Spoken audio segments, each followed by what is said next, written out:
Seminario en Bioética, Ciencia Forense y Género. El día de hoy, la doctora Zoraida García me ha dado el gran honor de presentar a quien moderará la mesa dedicada al análisis de la muerte y el duelo durante la pandemia. Una colega, amiga, muy admirada, joven, médica, residente, coordinadora del Seminario Permanente de Bioética en la Facultad de Medicina de la UNAM y miembro del Colegio de Bioética AC, la doctora Julieta Gómez. Sin más, te dejo aquí el espacio para que puedas moderar, acompañarnos y aprender de ti también. Gracias.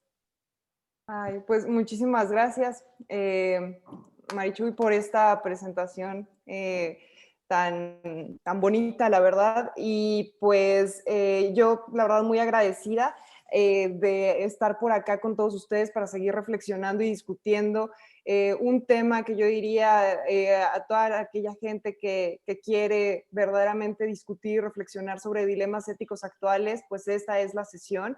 Una sesión que, pues como su nombre lo dice, pandemia COVID-19 y duelo y muerte, pues la verdad es un tema que estamos viendo todos los días en los hospitales y fuera de los hospitales, un tema que nos está poniendo a reflexionar, pero que como una pandemia no estamos teniendo el tiempo, y por eso estos foros, la verdad,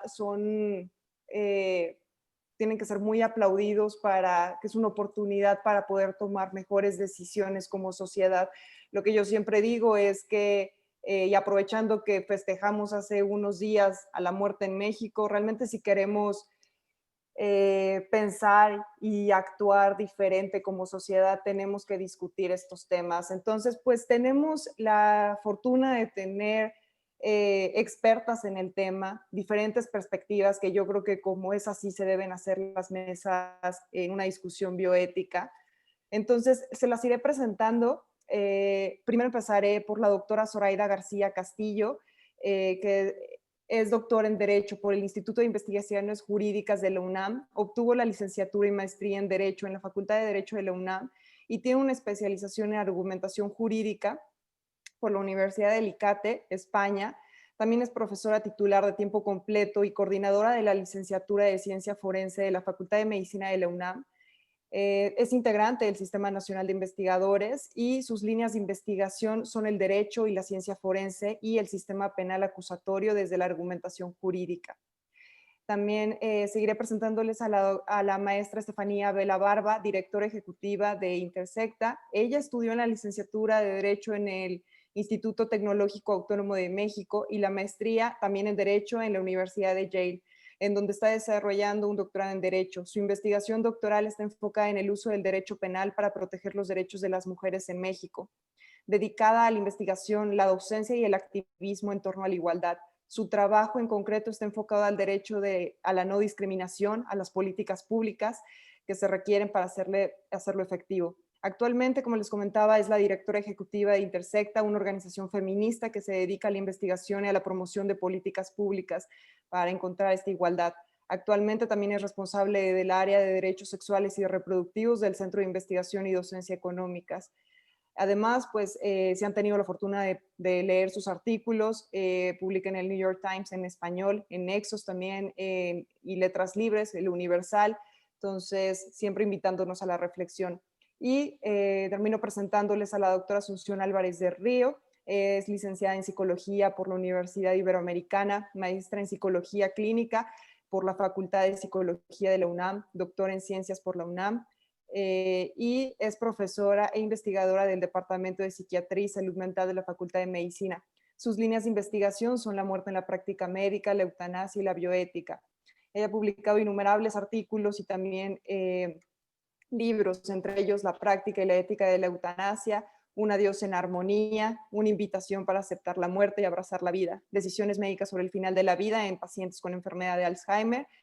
Y pues la verdad, sin más ahorita que decir, les doy la palabra a las ponentes para que tengamos tiempo de discutir sobre este tema tan actual.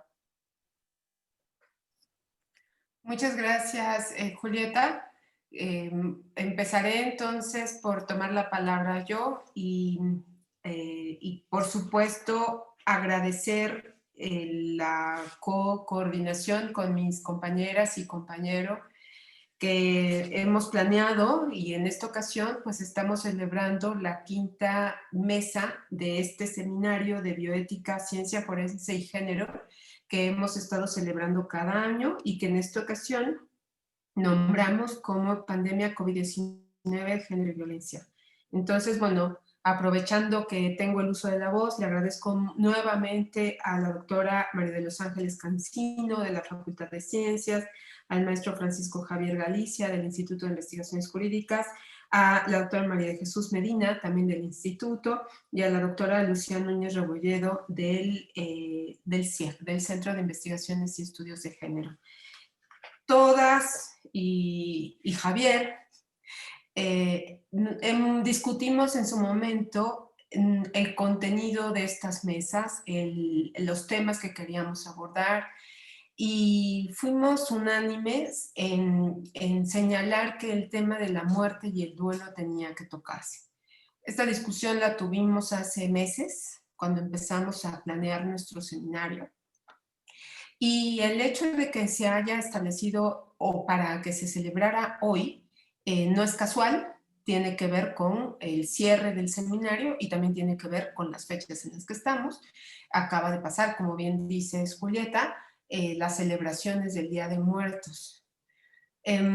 Y sin embargo, les quiero comentar y confesar que preparar las palabras de mi parte para esta ocasión me ha sido especialmente difícil, porque el tema, a más de 8 meses de pandemia, se ha recrudecido y no es un tema que veamos ahí objetivamente como algo que está ocurriendo, sino que es algo que nos está ocurriendo, que es la muerte en tiempos de pandemia, no solo por razones de COVID, pero la estamos viviendo de manera muy distinta y la estamos viviendo muy cercana.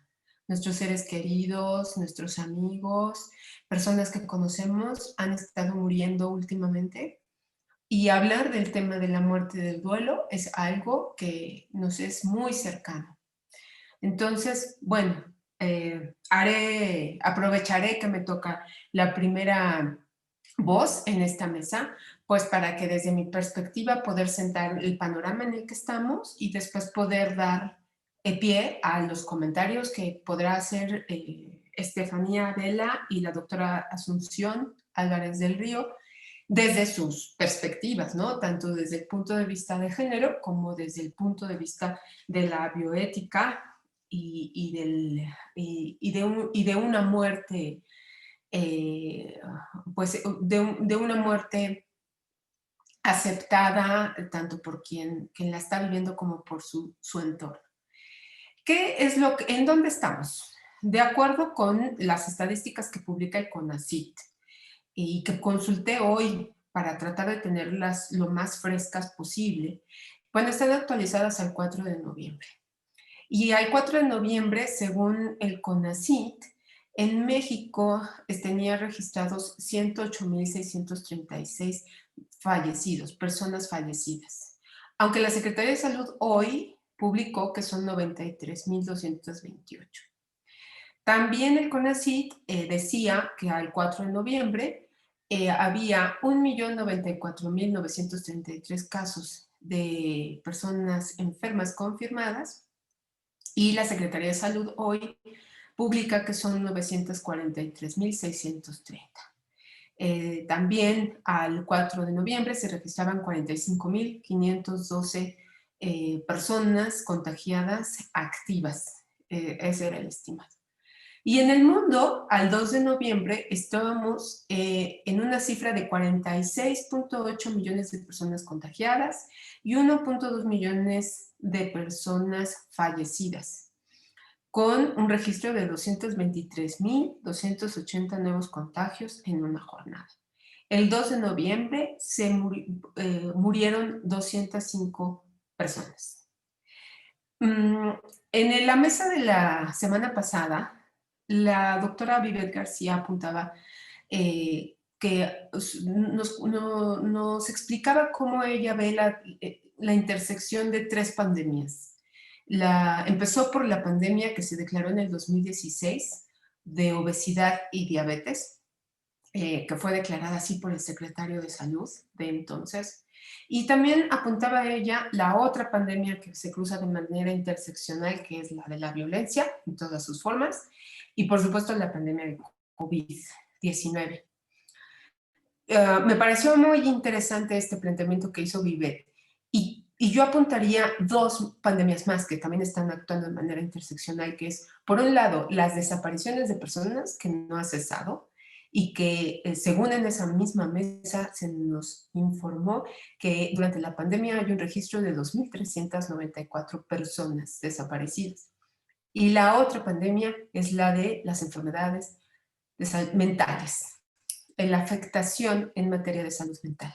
Al menos con el contexto de pandemia, tenemos un alto registro en ansiedad, depresión, estrés, que puede llevar incluso al suicidio.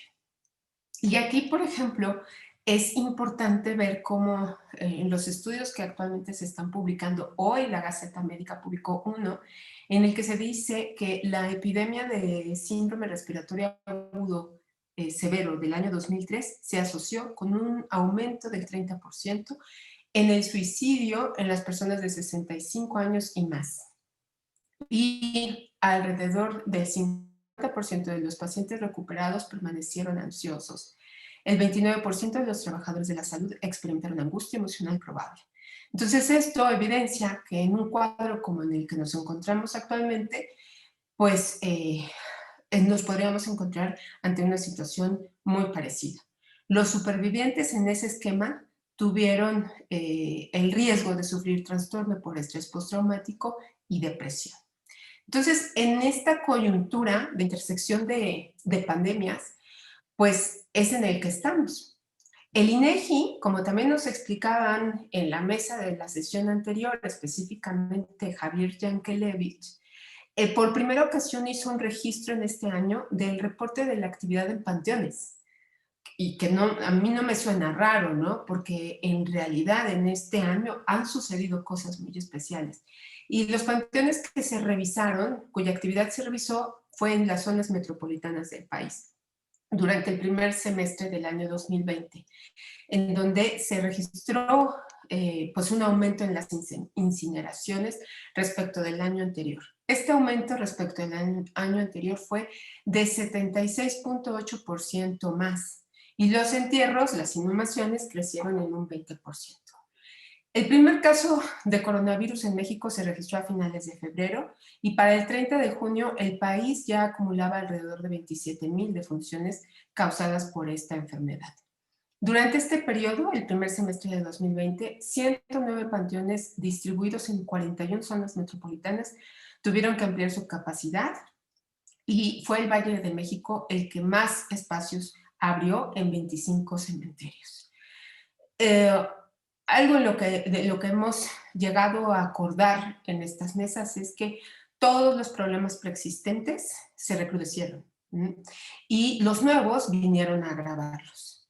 Entonces, ¿cómo enfrentar la muerte y el duelo en esta situación en la que ahora nos encontramos y a la cual pues no le vemos fin?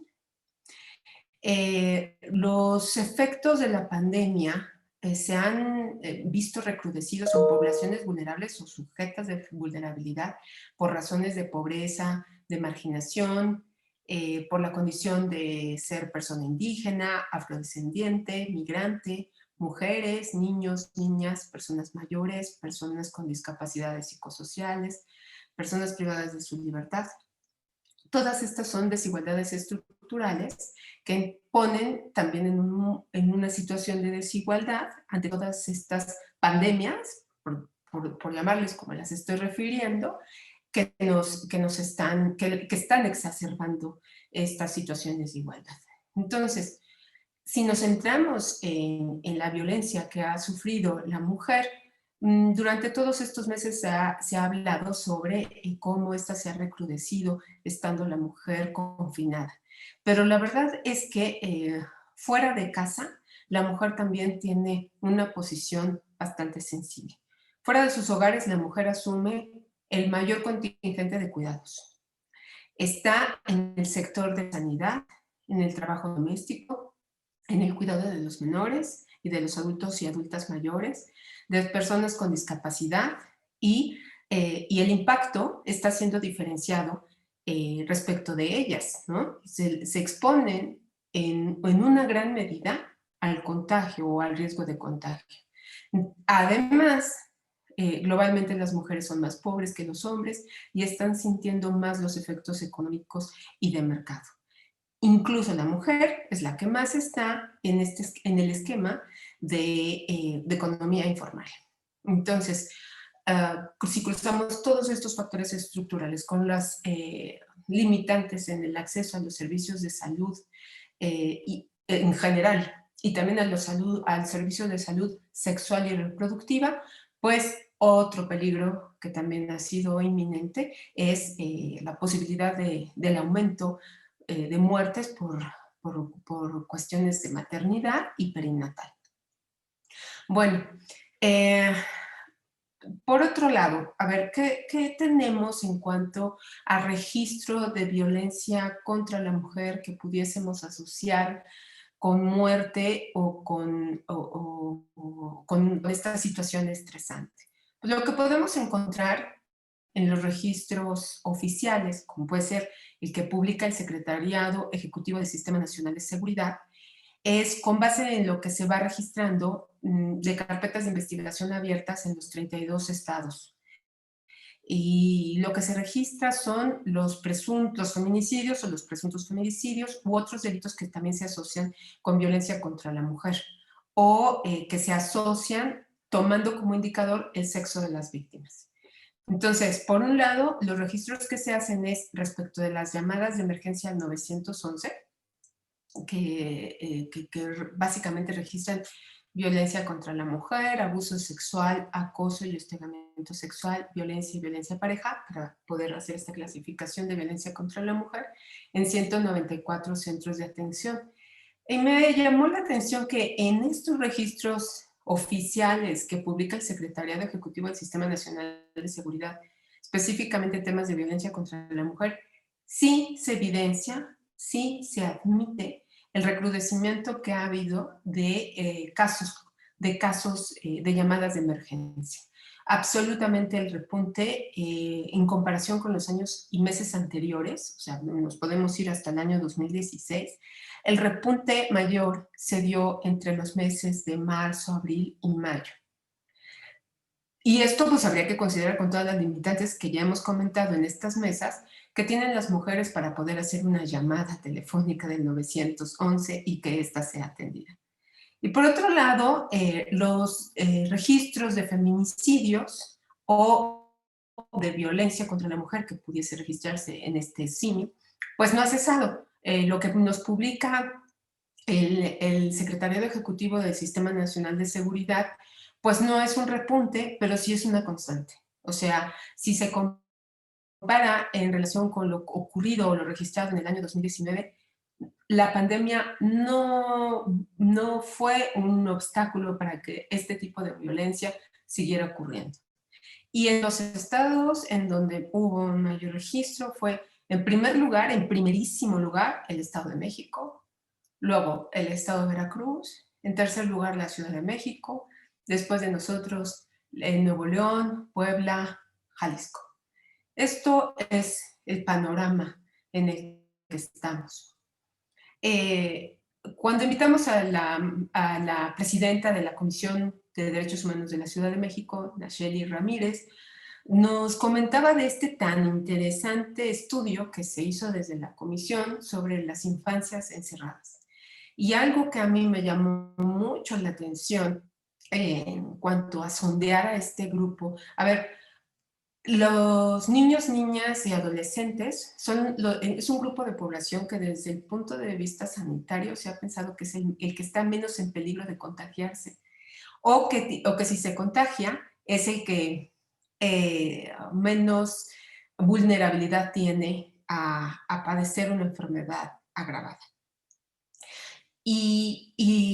Pero lo que está sucediendo con todo este contexto de pandemia es que este grupo de población se está transformando también, o sea, se presenta como un grupo muy vulnerable porque puede ser precisamente objeto de abuso, de violencia y de explotación.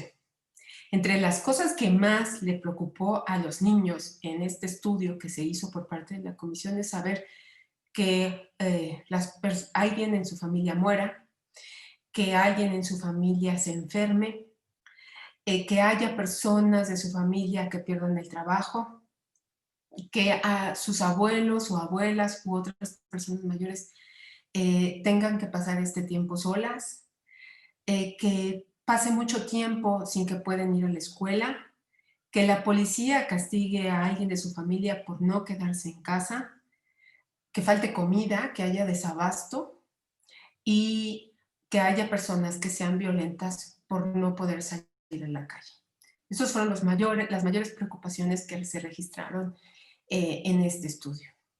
Entonces, bueno, ante esta perspectiva que les platico, que es algo que hemos estado observando a partir de todas las discusiones que hemos tenido en estas mesas y que vemos desde el punto de vista forense, creo que lo que nos toca preocuparnos en este momento es sobre hacia dónde vamos y qué necesitamos hacer y qué nos corresponde hacer desde los diferentes trincheras o desde las diferentes posiciones que tenemos. Creo que tenemos que mirar de manera global y pensar en que sí que necesitamos contribuir a la elaboración y diseño de políticas públicas. O sea, de políticas que sean integrales. En algún momento, cuando se discutió en esta mesa en estas mesas, sobre cómo se ha venido dando la actitud institucional frente al COVID y toda la falta que nos ha hecho de la coordinación entre la federación y los estados y las diversas autoridades en materia de salud y en otras materias, creo que tenemos que seguir pugnando por ir armando este tipo de políticas públicas con básicamente tres perspectivas. En primer lugar, un enfoque de derechos humanos.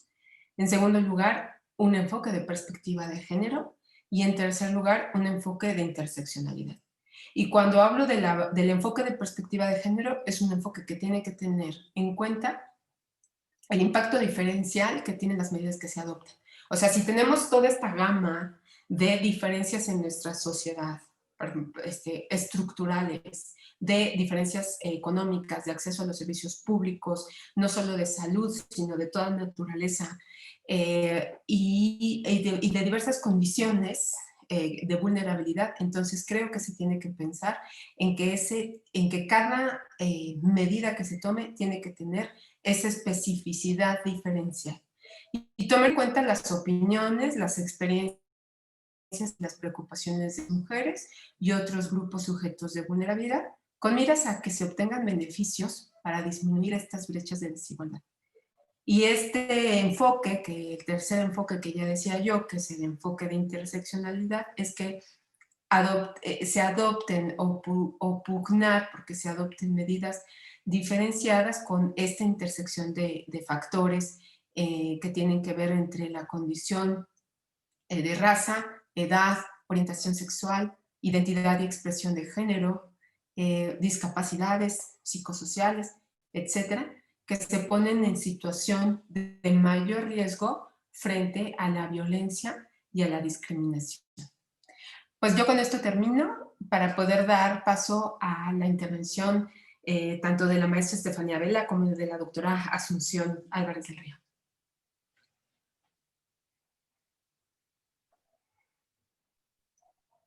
Sí, pues muchas reflexiones quedan que yo creo que igual estaría bien entrelazarlas tal vez como al final con las tres reflexiones de las ponentes, igual las preguntas que vayan surgiendo por parte de todos los asistentes que nos están siguiendo. Entonces, damos paso a la ponencia de la maestra Estefanía Vela. Muchas gracias, Julieta, y muchísimas gracias por la invitación a este espacio. Confieso que cuando Lucía Núñez me propuso estar aquí, no sabía exactamente cómo yo cabía. No soy también abogada, del tema del duelo, más allá de mis propios procesos personales, digamos que no es algo sobre lo cual pienso constantemente y sobre todo con una perspectiva, digamos, pública, como lo que entiendo que es parte de lo que ustedes están haciendo aquí, pero digamos que la invitación era sobre todo a reflexionar, o sea, si vamos a hablar de muertes y vamos a hablar de duelo eh, en el contexto del COVID, y esto es algo que ya enfatizó Zoraida y es muy importante, cuando se habla de muertes en el contexto de COVID en México, se tiene que especificar que muertes es porque somos un país que ya estaba en una crisis de violencia sin precedentes. Lo sabemos bien, los últimos 3 años, cada año cerramos con la tasa más alta de homicidio de los últimos 4 décadas, ¿no? Así cerramos 2017, así cerramos 2018, así cerramos 2019, y ha sido una de las otras grandes preocupaciones e interrogantes, ¿no? De encima de lidiar con la pandemia del COVID, estar haciéndolo atravesando por un contexto previo de violencia. Entonces, desde ahí quiero enfocarme un poco. Espero no ser repetir mucho de lo que ha dicho Soraya, y lo que me gustaría compartir también es un poco cómo ha sido las discusiones y las reflexiones en torno a este problema en el contexto de COVID, ¿no? Y es que nada, también ahorita escuchando a Zoraida y escuchando un poco el propósito, digamos, de este seminario y específicamente con la palabra duelo, por favor, corríjanme si me equivoco, pero no dejo de pensar cómo en lo personal, para mí un duelo, para que lo atravieses, hay una parte de, primero que nada, poder reconocer lo que te pasó, poder reconocer lo que ha sucedido, ¿no? Y en muchos sentidos, a gran escala, eso es una de las cosas a las que nos enfrentamos, o sea, en general con los problemas, ¿no? Para lidiar con algo que te duele, para lidiar con algo que te hace daño, para lidiar con algo que te amenaza, lo primero que tienes o una de las herramientas necesarias para hacerlo es poderlo ver, ¿no? Y desde ahí yo diría que cómo se dio la discusión sobre la violencia en México, eh, ahorita ya parece tan lejano, porque también los tiempos en COVID, o sea, yo ya siento que estamos en 2030, ¿no? Pero no olvidar que cuando empieza formalmente la pandemia y empieza formalmente el quédate en casa, desde un primer momento muchas organizaciones feministas alertaron al riesgo que esto podría suponer, ¿no? Ya en otros países que llevaban un par de semanas, un mes más que México, en el contexto de pandemia, estaban notando, por ejemplo, justo un aumento a las llamadas del 911 y un poco recordando de nuevo cómo esa casa que se sigue idealizando, y creo que esto es un poco lo que vuelve a surgir en el contexto de COVID, ¿no? El quédate en casa, que manda este mensaje como la casa como este espacio seguro, pues no lo es para distintos grupos de la población, pero particularmente también para las mujeres, ¿no? Y desde que inicia la pandemia hay este como foco rojo de que es uno de los temas sobre los que tenemos que estar pendientes, ¿no? Y ahí de nuevo, y esto para nosotros en Intersect ha sido como muy importante, decir, a ver, si ya era una crisis antes, porque era una crisis antes, o sea, estadística tras o sea, encuesta tras encuesta que hace el gobierno ya te está diciendo el ENDIRE de la última versión que casi una de cada 2 mujeres han vivido alguna forma de violencia en la pareja. Sabemos que a las mujeres las matan desproporcionadamente en la casa, en comparación con los hombres, ¿no? Mientras que en mujeres es más o menos 1 de cada 3 mujeres asesinadas las matan en casa, en hombres es 1 de cada 10. O sea, ya tuviste que tener políticas públicas, ¿no? La cosa es en el COVID, digamos, redoblarlas, enfocarlas, afinarlas para lidiar con este otro riesgo, ¿no? Y cómo olvidar la discusión pública que fue pues un par de semanas con el presidente diciendo que no, ¿no? Y esto ha sido como muy importante, y lo vemos también, o sea, de todas las discusiones que ha habido con la pandemia, de qué tan bien, qué tan mal estamos, ¿no? Y lo difícil que es poder precisamente lidiar socialmente con algún problema cuando se está poniendo incluso en discusión si ese problema existe, ¿no? Cómo olvidar esta idea de no hay familia más fraterna que la familia mexicana, ¿no? El 90% de las llamadas son falsas de cualquier manera, ¿no? Y ahí un poco en Intersecta, y esto también ha sido una de las reflexiones constantes, fue qué posibilidad hay de contrarrestar esta idea, ¿no? Porque era una posibilidad, ¿no? Pueden subir las llamadas, puede resultar que no, pueden subir tantito, pueden subir poquito, ¿no? O sea, es una pregunta válida. Y con cualquier política pública, digamos, tiene que ser capaz de genuinamente medir qué está pasando, igual y en ciertas ciudades escala más que en otras, igual y en ciertos estados está peor que en otros, y a qué nos enfrentamos, que muchos de los instrumentos estadísticos que tenemos se quedan increíblemente cortos. Y esto lo digo porque también no ha dejado de ser impresionante cómo una de las primeras cosas que yo diría que vimos del gobierno tratándose específicamente del virus fue información.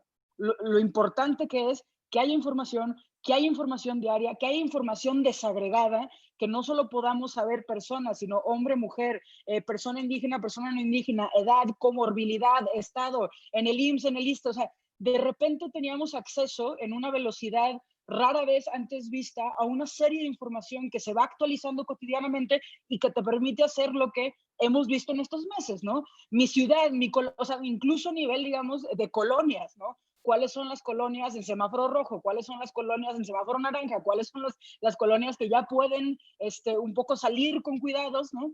Pero volteamos a ver el tema de la violencia, de nuevo, un problema que no es nuevo, un problema que lleva agudizándose los últimos 14 años, y esas herramientas simplemente no las teníamos. Y no está de más, y me parece importante porque conecta también con lo que dijo Zoraida, de cómo al analizar los instrumentos estadísticos que tiene el Estado, es un poco como el análisis de presupuesto, ¿no? Nada te indica qué tanto le importa al Estado como dónde está el dinero.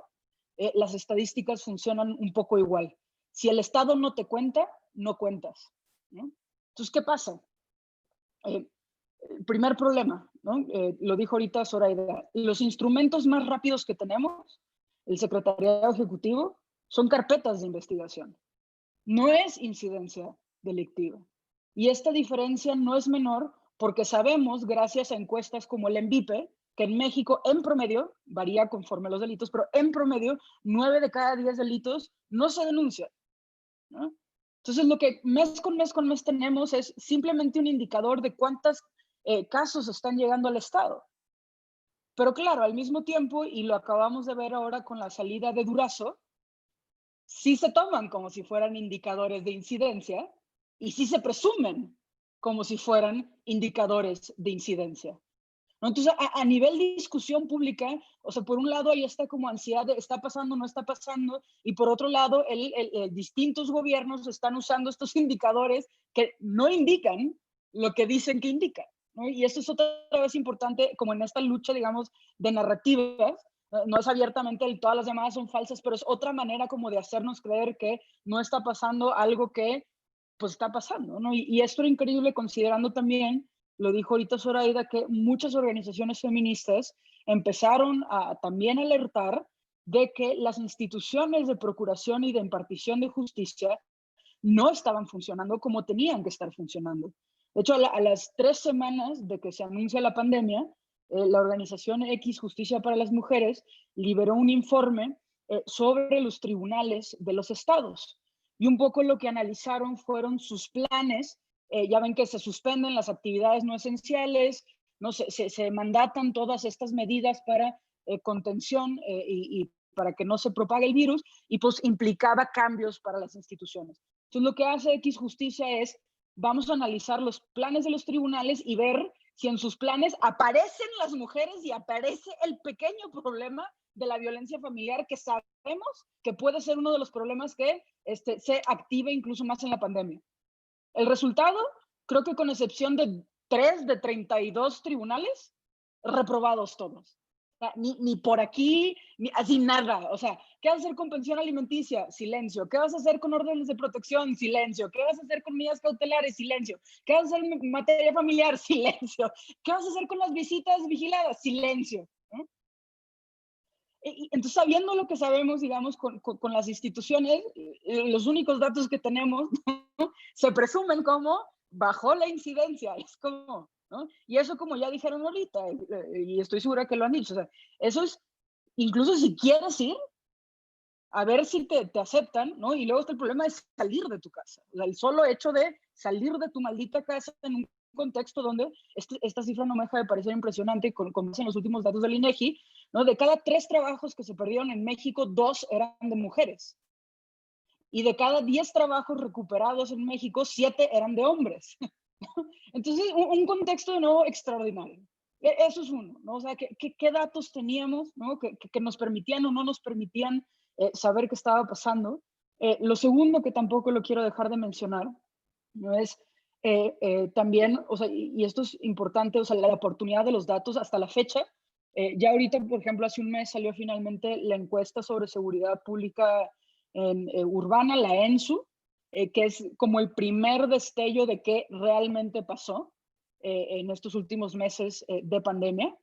La cosa de la ENSU es que pues mide delitos que no son, por ejemplo, homicidios, pero si quisiéramos saber algo tan básico como, por ejemplo, aumentaron el número de mujeres asesinadas en casa, eso no lo vamos a saber sino hasta octubre de 2021. De hecho, ahorita, la semana pasada, acaban de salir apenas los datos del INEGI de homicidios del 2019. Entonces, esta idea de la oportunidad de los datos tan crucial para COVID, no lo estamos viendo en esto. Lo tercero, la interseccionalidad de los datos. O sea, no sé si han visto que muchas de las conversaciones sobre violencia contra las mujeres hablan de las mujeres. Y esto no son solo nuestros sesgos de no homogeneizar a las mujeres, es que incluso si quisiéramos saber qué está pasando con distintos grupos de mujeres, no podríamos, porque todos estos instrumentos estadísticos, la ENVIPE, la ENSU, carecen absolutamente de los criterios capaces de decirnos qué está pasando con mujeres con discapacidad, qué está pasando con mujeres indígenas. No, ahorita no tenemos ni idea de en pandemia, fuera de los esfuerzos, por supuesto, que hacen organizaciones de la sociedad civil, qué está pasando con mujeres indígenas. Y ojo, ni antes. O sea, apenas el INEGI hace unos años incorporó la variable de lengua, por ejemplo, a la base de datos de homicidio, que sabemos que lengua es un indicador, pero no es el único indicador. Y con todo y que introdujo la variable en el 2012, de cualquier manera, el 25% de los registros de homicidios no se registra la lengua de las víctimas. Entonces, ni antes sabíamos, pero en el contexto COVID, menos. Entonces, esto también nos impide, digamos, hablar de los distintos retos que enfrentan las personas, de las distintas necesidades que enfrentan las personas en un contexto como el que estamos viviendo actualmente. Y de no ser otra vez, y esto tampoco lo quiero dejar de enfatizar, sobre todo considerando el contexto, con un presidente que ha sido un poco hostil a las organizaciones de la sociedad civil, pero lo importante es que han sido para señalar lo que está pasando, para tratar de voltear el foco a la experiencia, de nuevo, no solo de las mujeres, sino de distintos grupos de mujeres y cómo la están pasando, digamos, en la pandemia. Entonces, tengo poco tiempo, pero estas son o sea, cosas, de nuevo, tan básicas de poder ver qué está pasando y a partir de poder ver qué está pasando, entender qué está pasando y a partir de entender, poder entonces diseñar intervenciones adecuadas, focalizadas y si funcionan, seguirle y si no funcionan, también, ¿no? Que esto ha sido otro elemento que no quiero dejar de funcionar y pasan los meses y me sigue dando risa. Creo que todavía ni siquiera había sido decretada la pandemia, estoy exagerando, pero no tanto, y el Instituto Nacional de Transparencia ya había dicho que se suspendían plazos, ¿no? Entonces también eso fue como muy interesante de lo que se considera esencial o no y cómo la transparencia, la posibilidad que tenemos las personas de evaluar qué está haciendo el Estado en un contexto tan importante, se consideró precisamente una de esas cosas que no son esenciales y no importan. Y ustedes que vienen de la comunidad científica saben lo importante que es precisamente ese diálogo, que todos nos estén revisando, que si alguien sube un paper con un modelo, otra persona lo puede revisar y lo puede analizar. O sea, sin ese diálogo abierto, sin esa apertura, sin esa transparencia, que es la base del método científico, es muy difícil avanzar.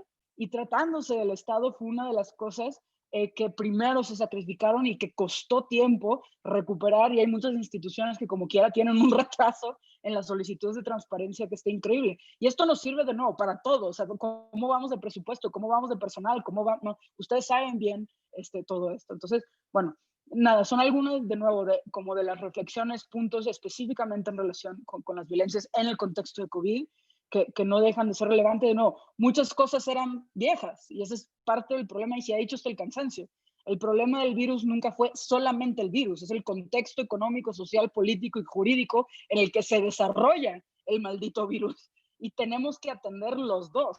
No es solo encontrar el equivalente del Tamiflu, no es solo encontrar el equivalente de la vacuna. Es todo este contexto que ante un mismo virus los resultados son diametralmente distintos por lo social. Pero bueno, muchas gracias.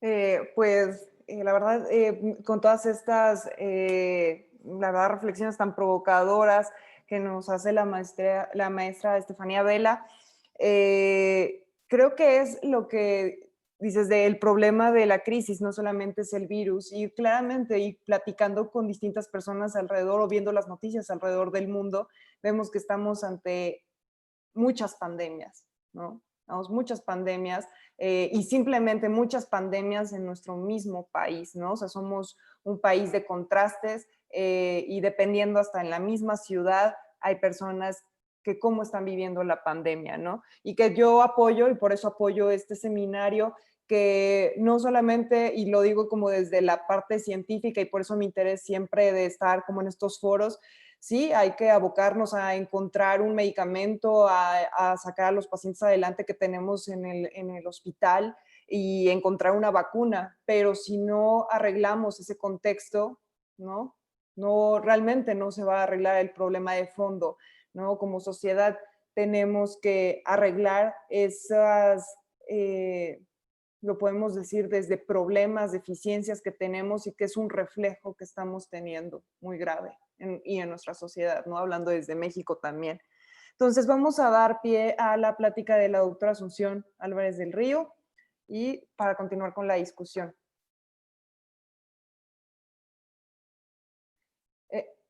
No se escucha. Ay, típico, ¿verdad? Tantas veces que lo hacemos. Bueno, pues lo que quiero decir es, para empezar, muchas gracias por esta invitación a este espacio que me parece tan importante para la reflexión sobre estos temas y con esta mirada tan amplia y de interdisciplina que desde luego enriquece muchísimo. Yo voy a hablar sobre la muerte y el duelo, tanto en lo general como enfocándolo a la pandemia que estamos viviendo, como para comprender mejor qué nos pasa ahora o qué propongo yo, que son algunos aspectos importantes para entender esto. Y con la idea de después poder continuar la conversación. Para empezar, quiero llamar la atención sobre el hecho de que la pandemia nos ha mostrado de frente, como con un lente de aumento, nuestra fragilidad. Nosotros que no queremos pensar en la muerte, que queremos creer que la medicina siempre puede hacer algo para postergarla, de repente, como la aparición de la COVID, nos dimos cuenta que las cosas no son como queremos. La vida, lo mismo que la medicina, tiene límites. La muerte puede suceder en cualquier momento, no solo por un accidente o un acto violento, sino por esta nueva enfermedad y por muchas otras. Aunque no nos guste pensar en esto, siempre ha sido así. La diferencia es que ahora no podemos ignorarlo porque diariamente escuchamos la cantidad de fallecimientos causados por la COVID-19. Además que quizá entre los que estamos aquí conocíamos a personas que han muerto por ella o hemos escuchado de casos muy cercanos a familiares y amigos. La COVID-19 puede infectar y afectar a cualquiera. Es menos probable en la medida en que uno se cuide, y aunque en la mayoría de los casos la infección produce síntomas leves, hay un porcentaje de pacientes en que la enfermedad es grave y algunos de ellos mueren, hombres y mujeres de todas las edades. Aunque el porcentaje sea bajo, cada paciente que muere es un todo para sus familiares, amigos y el personal de salud que lo atiende. Por otra parte, si los pacientes infectados graves mueren al mismo tiempo, llegan a sumar miles, como ha sido el caso en el mundo y también en México. Nuestra dificultad para reconocer la muerte se fue instalando en las sociedades occidentales en la medida en que la ciencia y la medicina tuvieron más éxito para prolongar la esperanza de vida. Las personas se fueron desentendiendo de la muerte, queriéndola ver como un asunto que tocaba atender y evitar a los médicos. Se fue perdiendo la costumbre de hablar de ella, de prepararse para enfrentarla, de acompañarse ante el dolor y ante la angustia que sin duda causa. Poco a poco se fue imponiendo una especie de negación que consiste en hacer como que la muerte no está, voltear a otro lado y hablar de otra cosa. Cierto que en México existen comunidades muy apegadas a tradiciones ancestrales que tienen rituales muy bien establecidos para saber qué hacer y acompañarse cuando la muerte se presenta. También es verdad que todos los mexicanos estamos familiarizados con algunas costumbres y celebraciones como el Día de Muertos. Pero eso no cambia que el resto de los días, la mayoría de nosotros no sabemos cómo hablar de la muerte. Si bien se puede morir por diversas causas, actualmente la mayoría de las personas mueren en un contexto de atención médica. Pero es un error ver la muerte como un asunto exclusivamente médico, porque esto nos lleva a ignorar las necesidades y las acciones que es importante realizar cuando alguien está por morir. La muerte es ante todo un asunto humano, personal, social. Cuando un médico se da cuenta que el enfermo se acerca al final, debería siempre comunicárselo para que éste pueda apropiarse de esa última parte de su vida, que haga el cierre de lo que ha sido su obra, que elija, dentro de las posibilidades que existan, cómo quiere escribir ese fin. Y no solo es importante que quien va a morir asuma que está en el final de su vida, también es esencial que lo hagan las personas cercanas para que ellas y el enfermo puedan escucharse, hablarse o simplemente estar juntos en lo que todas están viviendo.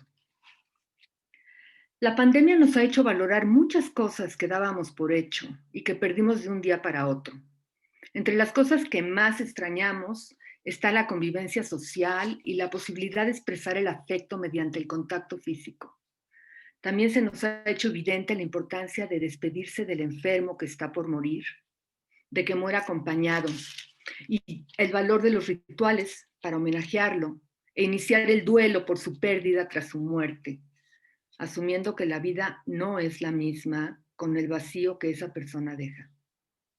Todo esto se ha visto obstaculizado por la necesidad de prevenir los contagios, con lo cual las pérdidas han sido más dolorosas y los duelos más complicados y difíciles de transitar. Hay que recordar que estas situaciones no son exclusivas de la pandemia. La situación que se vive en el país desde hace años, con tantas muertes y desapariciones provocadas por la violencia, han causado un dolor inenarrable a muchas personas que de un día a otro pierden a su familiar y ni siquiera tienen la posibilidad de ver el cuerpo o tener la seguridad de que ha fallecido. Pensando en lo que pasa ahora, dice Alejandro Zúñiga que la gran paradoja de este momento inédito en que ni siquiera pudimos celebrar en vivo y en directo el Día de Muertos en los panteones, es que nunca habían fallecido tantas personas cercanas, queridas y conocidas en tan poco tiempo. Pero la alta peligrosidad del virus nos impide estar con familiares en sus últimos momentos, acudir a sus funerales y abrazar a los amigos afectados por la calamidad. Esta es la paradoja. Reconociendo la afectación que está teniendo en la salud mental de las personas, la experiencia de muertes de personas cercanas, a veces de manera muy abrupta y sin el apoyo social para hacer el duelo, han surgido diferentes respuestas en la sociedad, de manera personal, colectiva e institucional, para ofrecer apoyo a la gente y acompañarla a enfrentar mejor la dolorosa situación que está viviendo. Desde luego, este apoyo se ofrece en la UNAM, pero también quiero mencionar la aportación de la Secretaría de Cultura de la Ciudad de México con su proyecto bordando memorias desde el corazón. Pasemos ahora a revisar un aspecto de importancia práctica. Por no querer saber de la muerte, como sociedad, se ha perdido de vista lo que podemos elegir ante ella. Voy a hablar de eso.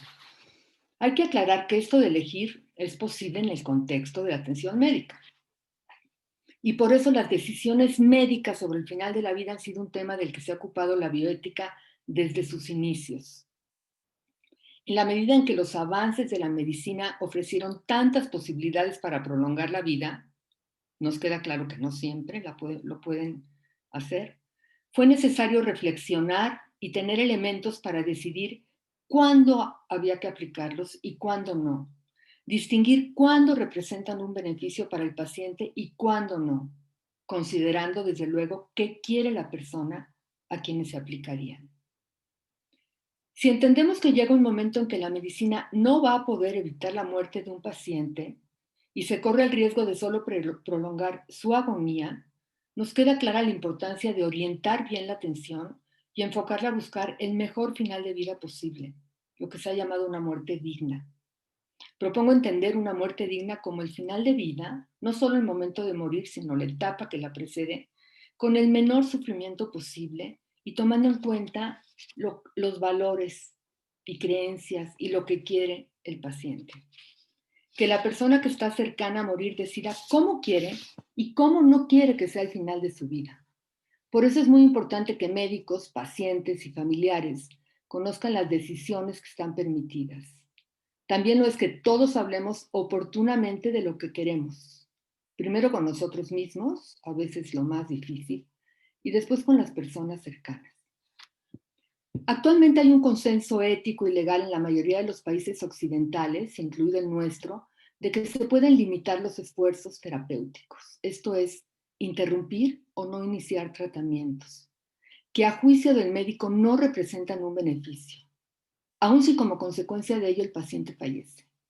Igualmente se reconoce el derecho de los pacientes a rechazar tratamientos, siempre que tengan la capacidad cognitiva para entender su situación y las consecuencias de su decisión.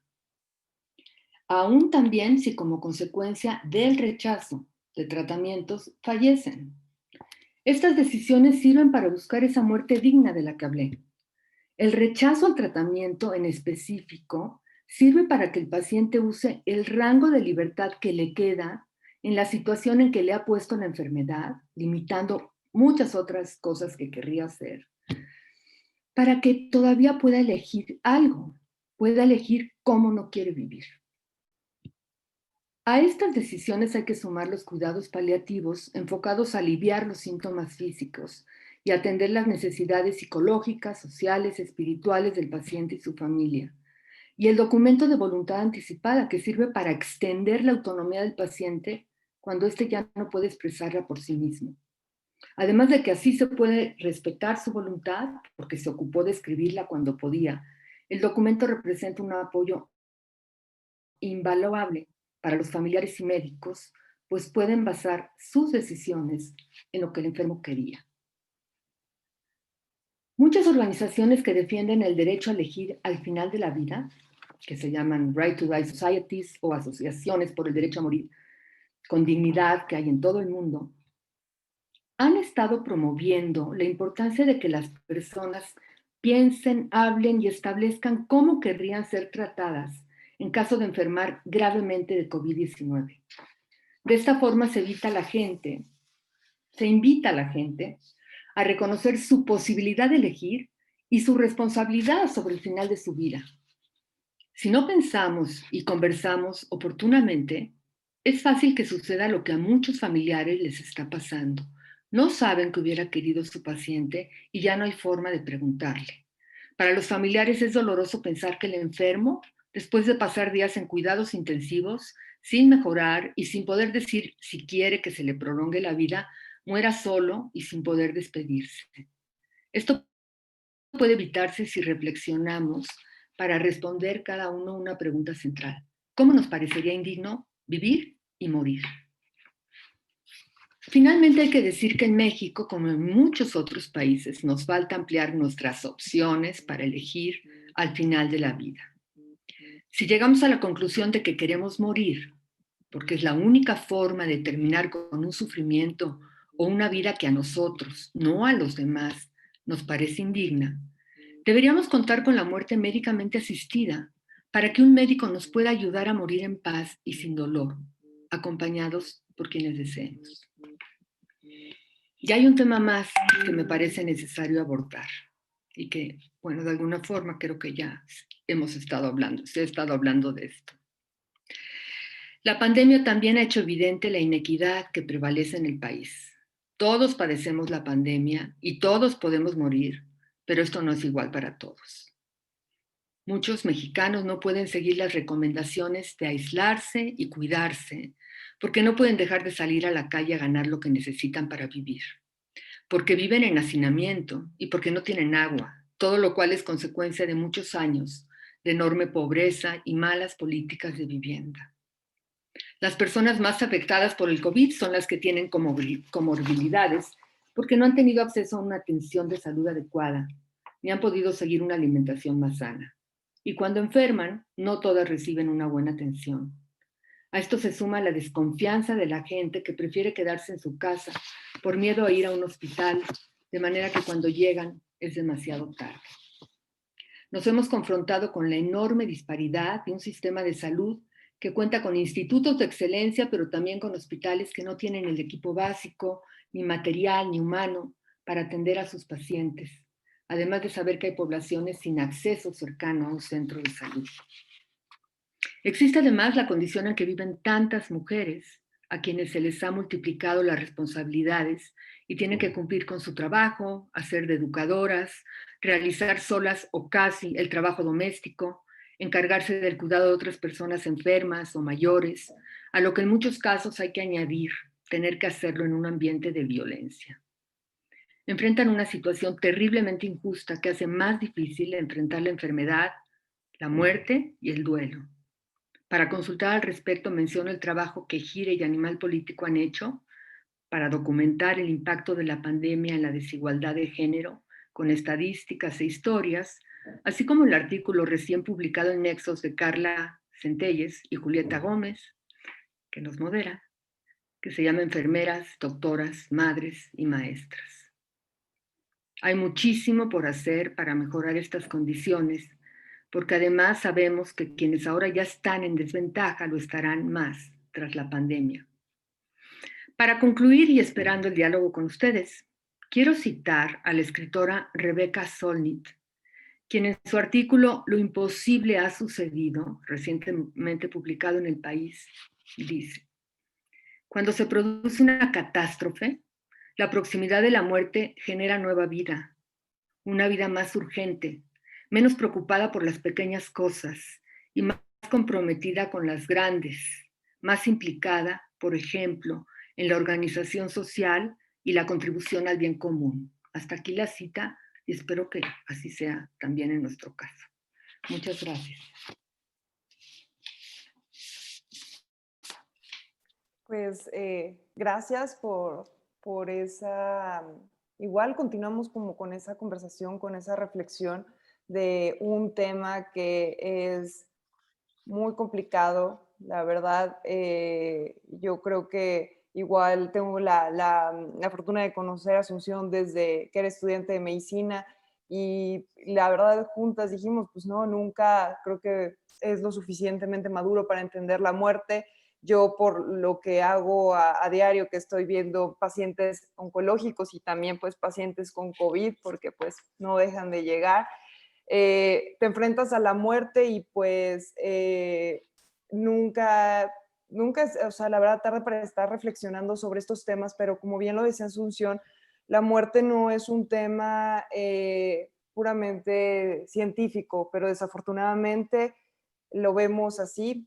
La mayoría de las veces en los hospitales no lo vemos como un tema humano y social, ¿no? Muy pocas personas nos adentramos a eso y que yo creo que es como una invitación a la sociedad también para hacerlo. Y yo creo que toda esta esta conversación que hemos tenido, pues nos pone de que es verdaderamente una experiencia y una situación muy difícil la que estamos viviendo. Pero yo creo que hay que tomarlo como una invitación a conversar y a pensar diferente, como bien lo decía Asunción, primero con nosotros mismos, ¿no?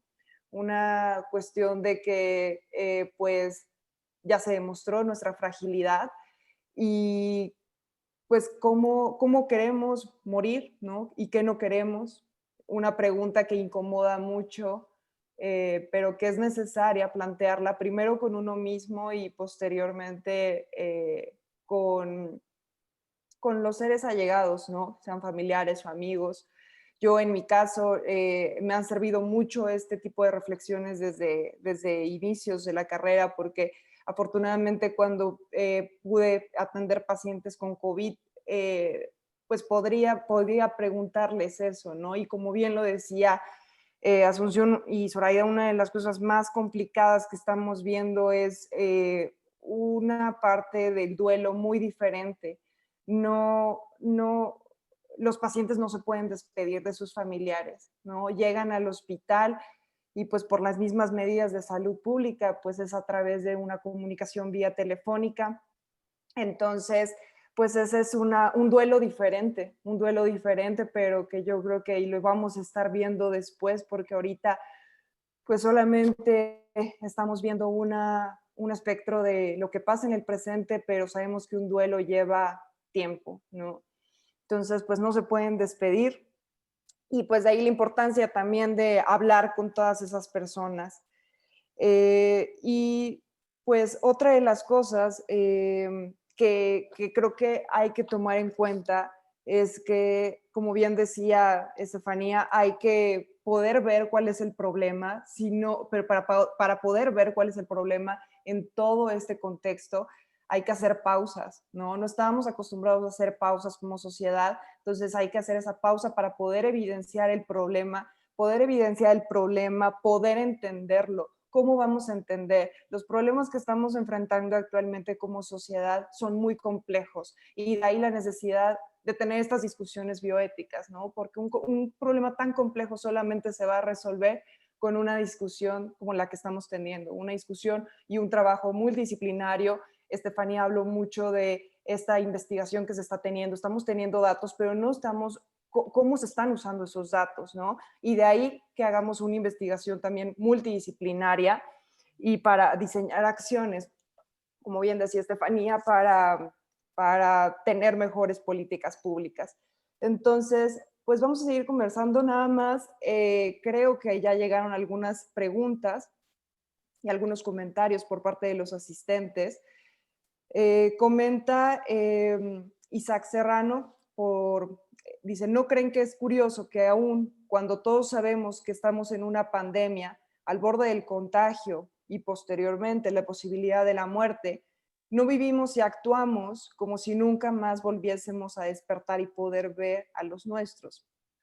Creo que es el momento perfecto para poder realizar lo que en un momento deseamos hacer, actuar y de aquí hasta donde pues, sea que lleguemos, ¿no? Yo creo que pues es una invitación la que también hace Isaac para, mm, para generar más conciencia en la sociedad, ¿no? Que también estamos muy escasos de.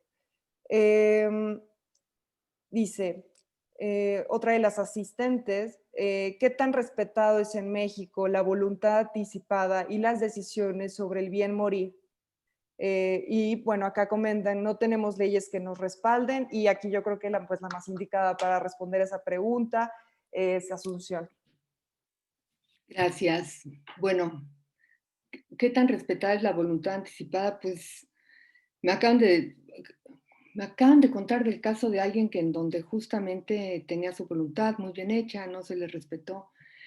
Pues yo creo que no hay ninguna garantía por ahora. O sea, es una gran ayuda, pero depende mucho, creo yo, del conocimiento del médico y de la disposición del médico, ¿no? Creo que no hay claridad sobre qué pasa cuando no se respeta y cuál es la sanción cuando no se respeta.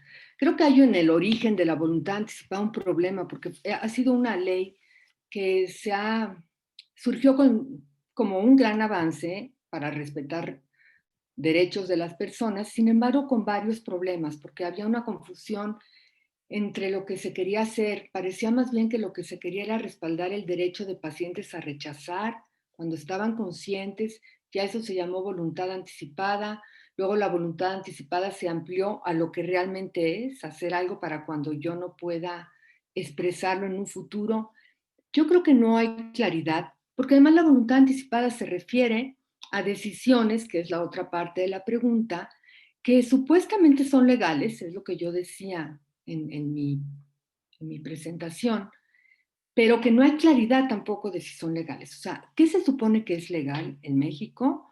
Poder rechazar tratamientos o que el médico proponga, con la aceptación del paciente, suspender tratamientos, incluidos tratamientos de soporte vital, que tiene como consecuencia que el paciente va a morir sin ese soporte vital. Eso, creo que hay un problema en donde no hay claridad ni hay consistencia en todas las normas, ¿no? Entonces, lo dice la Ley General de Salud, lo dice la Ley de Voluntad Anticipada. En algunos códigos penales hay sincronía con esto, creo que por ejemplo en el del Distrito Federal, pero no en muchos estados. Entonces, esto por un lado, en cuanto a lo que pasa realmente con las leyes, no están todas como en armonía y con la claridad necesaria, ¿no? Entonces hay muchas dudas. Por ejemplo, hay dudas que no debería de haber si es lo mismo no dar un tratamiento, decidir no dar un tratamiento, con lo cual la consecuencia va a ser que el paciente fallezca. Se considera que es diferente a retirar un tratamiento que ya se inició, ¿no? Como que el otro todavía se acepta, pero eso de retirar tratamiento no se acepta. Entonces, falta, por un lado, conocimiento de los médicos, claridad en las leyes, y yo diría que formación ética en los médicos, en muchos, no digo que en todos, para entender que su función no es siempre prolongar la vida, ¿no? Como que eso está muy metido en la formación. Y entender que en lugar de eso, el objetivo de su función de la medicina es beneficiar al paciente. Y entender también que más vida no siempre es un beneficio, a veces es un daño. Y sobre todo si desde la perspectiva del paciente ese es el caso. Entonces yo creo que en esta sociedad con tanta dificultad para pensar en la muerte, pues como ya comentaba Julieta, no ha habido la formación para realmente pensar, discutir, revisarse uno qué piensa para tener claridad de estas decisiones. Y que cuando lleguen pacientes, pues que sí quieren tomar decisiones, se les apoye. Y que con cualquier paciente además se les informe para que sepan cuáles son sus opciones. Entonces, bueno, yo respondería en resumen, pero me parecía importante decir esto, que no siempre se respeta como se debería. Zoraida quiere completar. Sí, adelante. Yo creo que igual nos conectamos porque iba a pasar la pregunta a Zoraida para que complementara esta pregunta. Sí, gracias, gracias.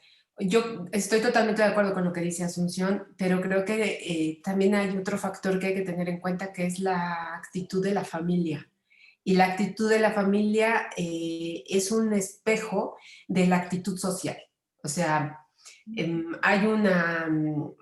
tenemos una cultura, y al menos en esta sociedad en la que vivimos, en la que no queremos dejar de hacer todo lo que sea necesario por nuestro familiar para que sobreviva el mayor tiempo posible, porque lo vemos pues como una obligación moral, no le voy a decir ética, sino más bien moral, ¿no? Y quizás religiosa. Entonces, en la figura de la voluntad anticipada existe una especie de curador, que es esa persona a la que se le podría dejar encargado el paciente cuando esté en posibilidades de decidir antes de llegar a una situación en la que no pueda decidir. Puede designar una persona que sea como el supervisor de que su voluntad se cumpla. Entonces, creo que esa figura, si realmente funcionara, sería ideal, ¿no? Y por otro lado, pues existe también la posibilidad de que si un médico por objeción de conciencia, no sé, dijera yo me niego, pues el que se puede recurrir a otro médico que tenga otro tipo de pensamiento. Pero bueno, como quiera que sea, creo a mí me parece, en mi opinión, que el hecho de que tengamos la figura jurídica eh, ya es un avance muy grande, ¿no? Es un avance muy grande que lo tengamos en la Ciudad de México y es cierto que pues no tenemos, como en muchas otras figuras sociales, no tenemos homologación en todas las normas que se aplican. Pero bueno, creo que en México, en la ciudad se han dado buenos pasos. Si no se tiene, por ejemplo, si no se tiene la figura de voluntad anticipada previamente, y un médico comete algún acto que no está previsto en la voluntad, podría incluso actualizarse algún tipo penal en el que él sea responsable. Entonces, el hecho de que exista la voluntad me parece también pues, una buena previsión para que los médicos tomen medidas de esta naturaleza. Lo que estaría muy interesante, y yo no sé si ustedes, Julieta o Asunción, conozcan, es qué está ocurriendo en tiempos de pandemia con las voluntades anticipadas. Ya nos decía Asunción que acaba de saber de un caso en el que no se respetó. No sé, estaría muy interesante saberlo. Yo brevemente comento, la verdad, y es más bien como experiencia, pues, vivencial, ¿no? O sea, de los meses que estuve atendiendo pacientes, y pues intencionadamente buscaba, ¿no? Buscaba esas voluntades, como busco siempre, como que se esté tratando de hacer todo de acuerdo como se debería hacer en la medicina. Desafortunadamente no encontré ninguna de los pacientes, eran pacientes muy graves, o sea, era como un piso de los que pusieron como, no era una terapia intensiva, porque la terapia intensiva ya estaba llena, eso fue más o menos como en mayo, julio, y era un piso que habían adaptado como terapia intensiva, no había ninguna voluntad anticipada. También trataba siempre yo de tener como muy buena comunicación con trabajo social, igual preguntándole si sus familiares o algo sabían lo que querían. Pocos eran los casos que conocían como el contexto de lo que el paciente quería. Entonces yo creo que yo apoyo lo que aquí esta mesa está discutiendo de no hay que perder como ese contexto, ¿no? Como bien decía Estefanía, el virus está aquí, tenemos que encontrar como una respuesta para hacerle frente al virus, pero ha evidenciado problemas que ya teníamos y problemas muy graves sobre como las decisiones al final de la vida, que teníamos una atención médica al final de la vida muy deficiente, no estamos preparados, no sabemos cuándo parar, ¿no? Por ejemplo, si vemos que un paciente tal vez no está funcionando su tratamiento, ¿qué vamos a hacer, no? Entonces, desafortunadamente no encontré ninguna.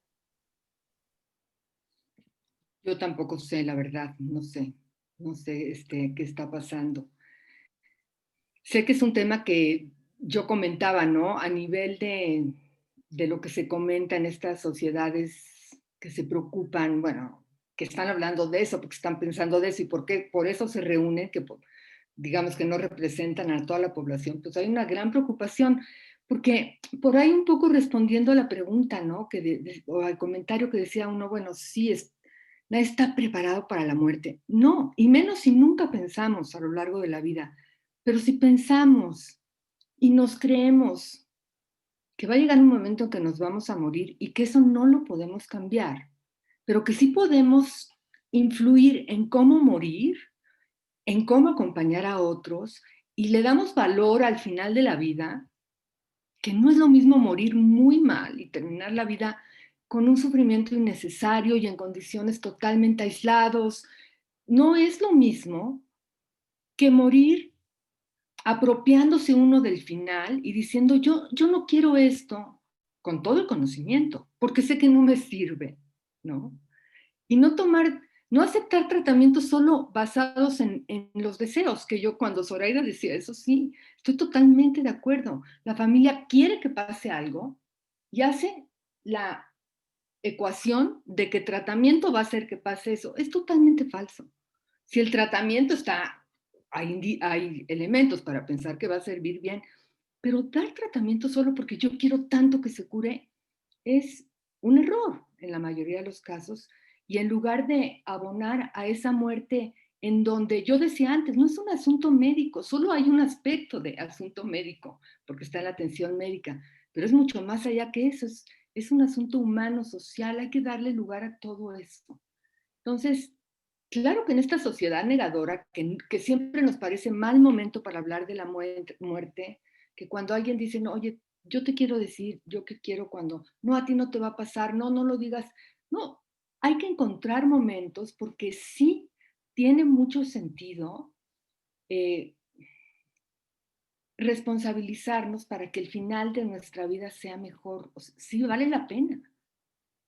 Hace toda la diferencia transitar lo mejor posible que en condiciones que, que aumentan el sufrimiento y que son muy lamentables y que después los familiares lamentan porque dicen, ay, no debería de haber sido así, podría haber sido mejor. Y Entonces, acabas de decir una frase encantadora, apropiarse del final. uh-huh. Este contexto de pandemia ha sido muy difícil que ocurra, o más bien, ¿no? Y te deja frustrado a los familiares y al enfermo. Sí, es mucho más difícil ahora. El margen de acción es mucho menos. Pero aún así, si lo sabemos y sabemos que nos estamos enfermando gravemente, hay un margen en donde podemos decir algo, porque después ya no vamos a poder, ¿no?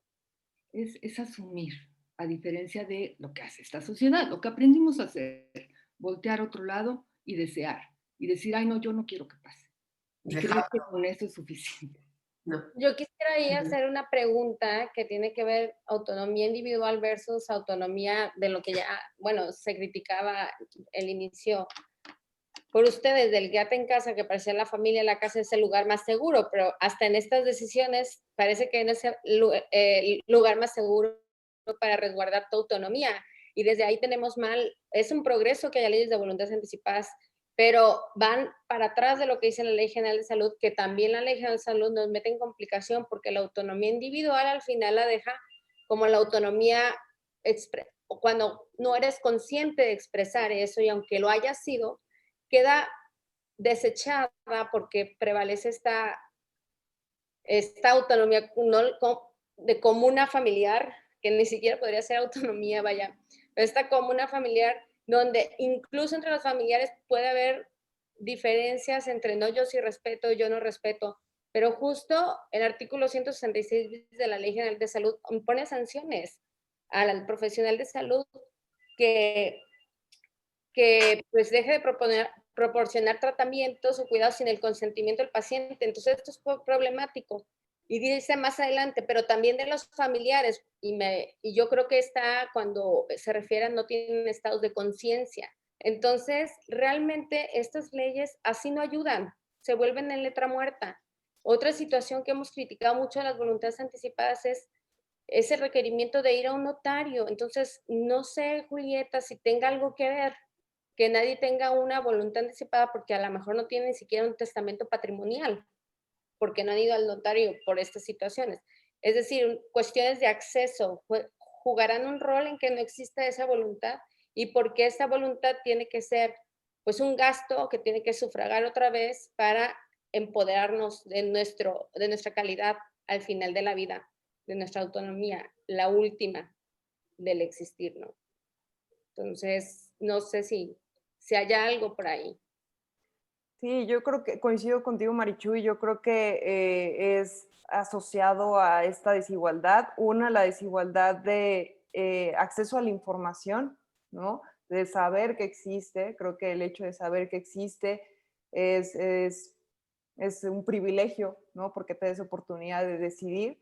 Y la otra es saber que existe y poder tener acceso para realizarla, ¿no? Que ahí es como también donde está fallando nuestro país.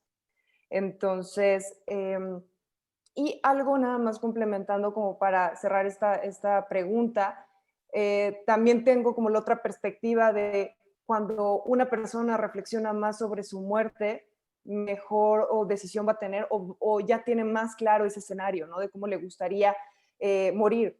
afortunadamente, por ejemplo, con todos los pacientes oncológicos, pues reflexionas ese escenario y más con algunos de que pues ya tal vez ya está fallando el último tratamiento o ya se está acercando esa parte. En el hospital que yo laboro, cuando llega un paciente en nosotros a urgencias con síntomas de COVID, lo abordamos, los conocemos muy bien, decimos, ok, es un paciente que se encuentra tal, el que quería, si los síntomas son leves y se puede ir a casa, se va con todas las medidas, no lo internamos y por muchas cosas, y yo creo que ese es el pensamiento. Una, porque tal vez él no quiere, sabe que si el contexto de que se complica, cuál va a ser, ¿no? De que tal vez pues acabe con intubación y eso no quiere él. La otra situación también, y que afortunadamente no nos hemos enfrentado a eso todavía, pero que también es un tema vigente, ¿no?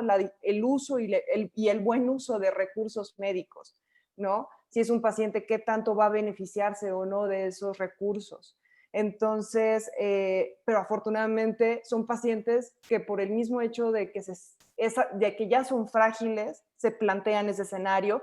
Y también nosotros en el escenario de que pues, nos enfrentamos más frecuente que otras especialidades a la muerte, también reflexionamos más ese tema y que queremos que pues, mueran mejor, ¿no? Y los familiares también de esa parte. Entonces, hay preguntas, dice, extraordinaria mesa, muchas felicidades, me encantó la frase de Asunción de beneficiar al paciente debe ser el objetivo de los médicos, pero consideran que la legislación en nuestra ciudad de la voluntad anticipada apoya este objetivo, ya tocamos un poco ese tema, igual, creo que se completó bastante bien con las dos intervenciones. Luego dice, ¿tiene alguna validez tatuarse en el pecho, por ejemplo, no reanimar o no dar RCP? Igual, no sé si quieran comentar como las dos posturas de lo que hayan visto. Ha habido un caso, una vez se publicó ese caso, hubo un artículo con ese caso. Debería, yo pienso que debería. Si alguien se tatúa es que ya se tomó el trabajo, se ha publicado, bueno, se han publicado diferentes cosas. Médicos que se tatúan, porque los médicos son los que tienen más conocimiento para saber qué elegir, ¿no? Conocimiento que deben siempre compartir con el paciente. En el caso de médicos, pacientes que son médicos tienen la información y lo han hecho. Pero en un caso en que se discutía esto desde el punto de vista bioético y tenía un punto de razón, no sé, pero no sabemos en qué condiciones se lo tatuó. O sea, realmente estaba lúcido cuando se lo tatuó. O sea, entonces, así que en ese sentido se inclinaban a decir, no, así no vale. A mí me parece que ya alguien que se tatúa ya lo pensó bastante, pero claro, no sabemos en qué condiciones se tatuó.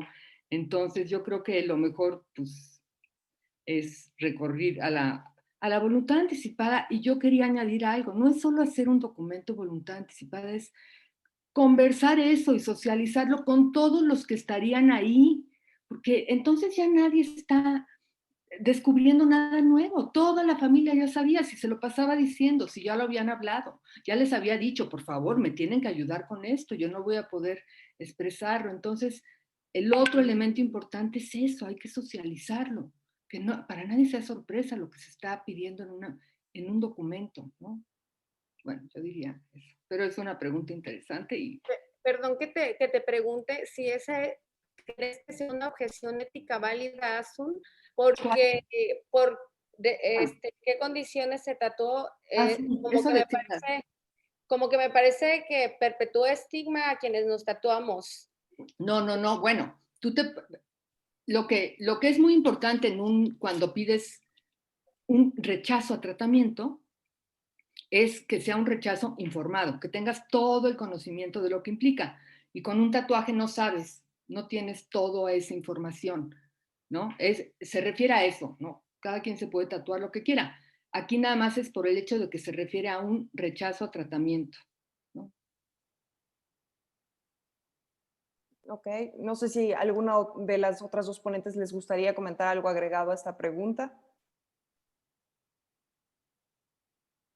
Sido que Asunción, con la cita que hace de que existió un caso, me parece interesantísimo. A mí, si me piden mi opinión, yo no dudaría de la voluntad de la persona, no tendría por qué dudar de la voluntad de la persona que se ha tatuado algo. Porque, a ver, en el tema de desaparición de personas no localizadas, los tatuajes son una clave, porque es algo que te identifica. Ujú. Entonces, mucha gente lo está haciendo hasta como medida preventiva. Y si tú además te pusieras en el tatuaje Ujú. mis órganos, no te lo vas a creer, ¿no? Que es algo que muchos estamos convencidos de hacer y existían hace unos años, hace bastantes años, unas tarjetitas que uno podía portar en su cartera. A mí me daba miedo perderla porque decía, si me pasa algo, no van a saber que yo quiero donar mis órganos. Entonces creo que tiene que haber una presunción de credibilidad respecto de ese tipo de declaraciones que se pudieran hacer, por muy atípicas que se puedan considerar. Esa es mi opinión. Sí, de acuerdo. Sí, coincido en que podría ser un modo, ¿no? Que claramente, como lo definiste con esta palabra, es atípico, ¿no? Pero creo que, o sea, yo me pongo en el contexto que si me llegara un paciente y de repente le abriera la bata o la ropa y de repente dijera eso, pues no lo reanimaría, pero o sea, estaría muy complicado, pero no, o sea, creo que digo, por algo, igual, o sea, por algo se lo puso, ¿no? Sí. Entonces, yo tengo unas cifras que no sé si conozca Estefanía, sería una pregunta más dirigida hacia ella. Justo las investigamos para el artículo que comentó esta Asunción, que recientemente se publicó en Nexos, de que a mí me llamó mucho la atención, pero de que la Organización Mundial de la Salud dijo que el 70% de la fuerza laboral sociosanitaria son mujeres. Entonces, y también salieron a principios de septiembre cifras publicadas por la Amnistía Internacional alarmantes que cuántas personas habían muerto en cuanto a los distintos países, y México era de uno de los países que pues tenían las cifras más altas. Entonces, no sé si conozcas un poco de estas cifras, Estefanía, no sé si te gustaría complementarlas. Como dijimos, o sea, todo se está exacerbando en cuanto a desigualdad, en cuanto al personal de salud, es evidente también. También Marichuy ha escrito mucho sobre eso. Sabemos que las mujeres, además de todas las desigualdades en el cuanto al contexto social, el trabajo en casa, el trabajo en sus distintos labores, por ejemplo, sean en hospitalarios o no, también a veces tienen un porcentaje o tienen una mayor tendencia a tener ciertas enfermedades que las hacen más vulnerables, ¿no? Desde enfermedades autoinmunes, ¿no? Que realmente esas serían un personal vulnerable, ¿no? No sé si quisieras complementar un poco más sobre estas cifras. Digo ahí, y sobre todo considerando que hay personas del mundo médico aquí, en el tema específico de la salud, eh, tampoco sé mucho. No, es que, a ver, creo que ha sido, a ver, esta discusión eterna, por ejemplo, parece, corríjanme si me equivoco, pero en general, en casi todos los países, la mayoría de quienes han muerto por COVID son hombres, ¿no? Hay variaciones interesantes, pero cómo trae a la discusión estas distinciones entre sexo y género, ¿no? Entre lo biológico, lo social, y otra vez cómo no lo puedes disociar. Pero ahí justo mejor me declaro un poco incompetente. Pero rescato, digamos, la importancia otra vez en todos los distintos ámbitos, lo que sea que nosotros analicemos, estudiemos, etcétera. O sea, la importancia de entenderlo y sobre todo de poder ver los impactos diferenciados. Porque no es, o sea, ¿a quién afecta? O sea, para mí una de las preguntas básicas de la igualdad es que el pueblo del que hablamos, la gente de la que hablamos, luego se encarna en ciertas personas, ciertas poblaciones muy particulares, ¿no? De lo que sé también, por ejemplo, desde fuera, y creo que este es un punto fundamental y que tiene que ver con COVID y las famosas comorbilidades, lo que es el diabetes, lo que es la hipertensión, de cómo tampoco se pueden disociar de la pobreza, ¿no? De otras discriminaciones estructurales, ¿no? Y que luego, si no volvemos a hacer esa conexión con lo social y lo tratamos otra vez simplemente como algo de los cuerpos, otra vez nos vamos a seguir quedando cortos, ¿no? Pero sí, eso, o sea, yo también estoy a la espera de todo lo que ustedes publican, porque pues es que es literal todo, todo lo que, Otro, y ahí ya con esto cierro nomás, otro de los problemas que analizamos constantemente en Intersecta, por ejemplo, es qué está pasando con las personas privadas de la libertad. Y eso también ha sido espeluznante ahí también desde que se anunció la pandemia. Es decir, hoy si hay un espacio propicio para la propagación del virus, son las cárceles, ¿no? Donde no hay acceso al agua, donde no hay acceso a productos sanitarios, donde las personas comparten celdas. Es rara la cárcel donde no compartan celdas, ¿no? Y justo vemos otra vez esta priorización de quiénes son visibles, ¿no? Para que se empezaran a publicar datos de personas privadas de la libertad pasaron meses, y fue porque la Comisión Nacional de Derechos Humanos lo empezó a hacer. Esa es una de las carencias, por ejemplo, de la base de Secretaría de Salud, que me parece interesante, que si quieres saber qué está pasando con esta población, te tienes que ir con la CNDH, y claro, está el problema de que las cárceles subreportan porque no están haciendo pruebas, pero tienes el problema de a quién le importan las personas privadas de la libertad. Entonces, si de por sí estamos en un contexto donde no siempre se hacen las pruebas necesarias, ¿no? Aquí más, pero con todo y que sabemos que hay menos pruebas, la última vez que hicimos el cálculo, la tasa de decesos por COVID en las cárceles era casi el doble de la tasa de decesos por COVID a nivel nacional. Pero como son personas privadas de la libertad, o sea, la cantidad de mensajes de, pues se lo merecen, eso es lo que les pasa, ¿no? Entonces también eso, y digo, conectándole con lo que ustedes están hablando, o sea, otra vez, las vidas de quién importan, ¿no? A quién le hacemos duelo y a quién incluso tal cual le deseamos la muerte.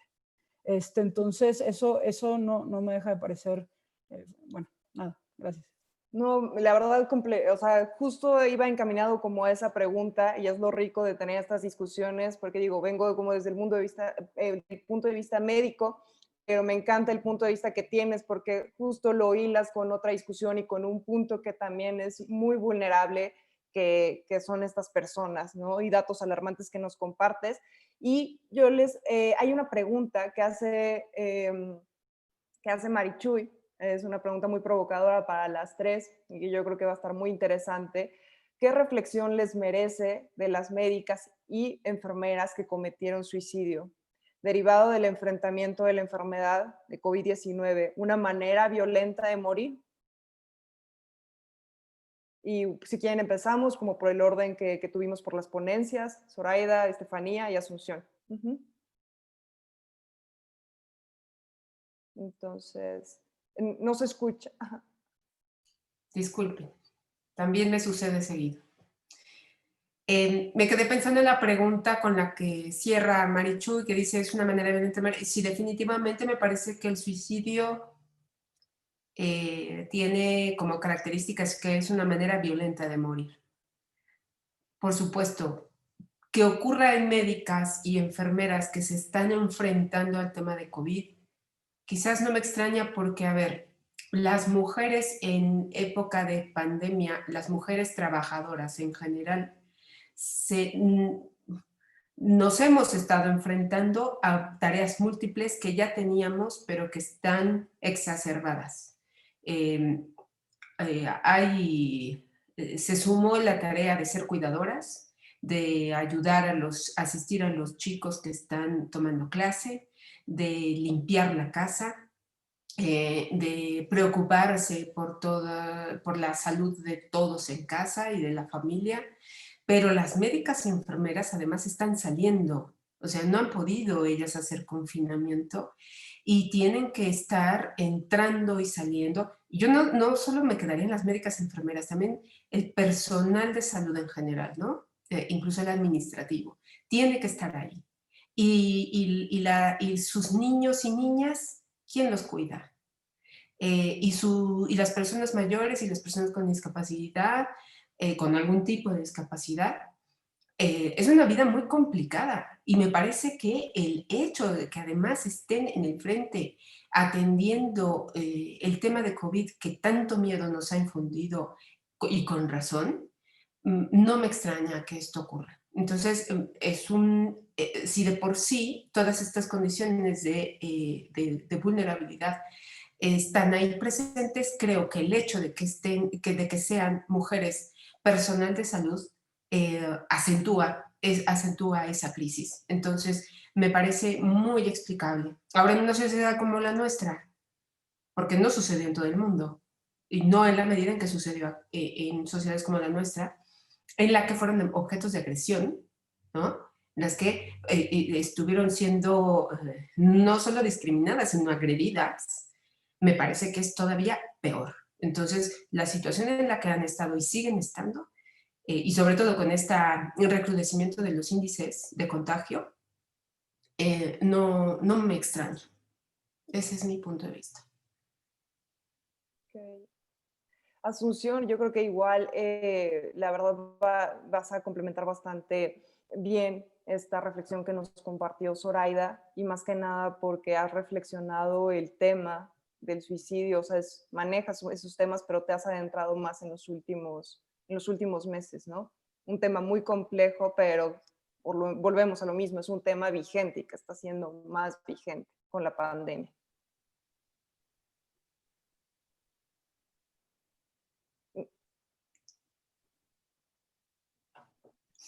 Estoy de acuerdo con lo que dice Zoraida. Yo sí me he ocupado del tema del suicidio, pero más bien del otro tipo de suicidio. Ese suicidio que se puede considerar racional en algunos casos cuando alguien elige poner fin a su vida, generalmente porque está padeciendo pues una enfermedad que ya no se va a poder curar y entonces puede elegir eso. Pero hay que decir que son la minoría de los suicidios y esos hay que apoyarlos. Yo soy de esa posición. Los otros hay que prevenirlos. Hay que apoyar a la persona. Un suicidio cuando no se da como el ejemplo que acabo de poner, de manera elegida, pensada y realmente cuando ya no queda mucho por elegir, es la expresión de una situación que se vive como intolerable, que la persona ya no ve otra salida más que la muerte. Y es, desde luego, muy lamentable.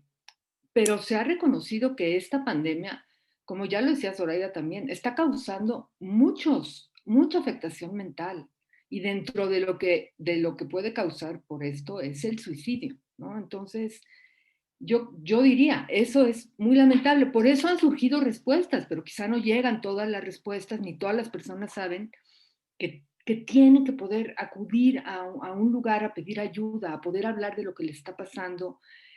Y claro, aquí quizá también es un cuestionamiento. ¿Podrían estas personas realmente hablar? ¿Habría un administrador que las entendiera y que les dijera, no, tú tienes que descansar, no, tú ya no puedes venir? O sea, si no se dan también esas condiciones, pues entonces se aumentan más condiciones que van cerrando en la desesperación. Entonces yo creo que esto que está pasando tiene que ser un llamado a decir, tenemos que atender a nuestros trabajadores en todas partes y más a los que están viviendo estas condiciones y revisarlos y preguntarles cómo están y estar atentos, ¿no? Porque sí es la expresión de un sufrimiento intolerable por todo lo que se sumó y es explicable, pero muy, muy lamentable. Una vida así que se termina es pues, muy lamentable y más para gente que ha estado dándonos a la sociedad pues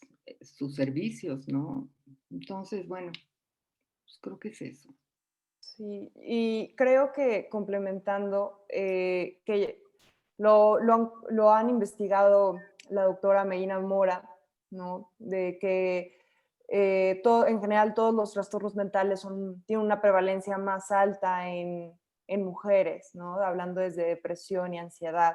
Y que yo creo que ahí es igual, ¿no? Otra invitación a hacer una investigación multidisciplinaria, porque pues sabemos la complejidad que tienen estas enfermedades, ¿no? Ansiedad y depresión, o sea, no son enfermedades puramente orgánicas, son enfermedades que también tienen un contexto social muy importante, ¿no? O sea, factores ambientales, y que de ahí también, ¿no? O sea, ¿por qué tenemos una prevalencia más? Ok, se ha reportado que tenemos una prevalencia más alta en México, ¿no? Pero de ahí de tener como la evidencia de qué, por qué y cómo podemos actuar para disminuir.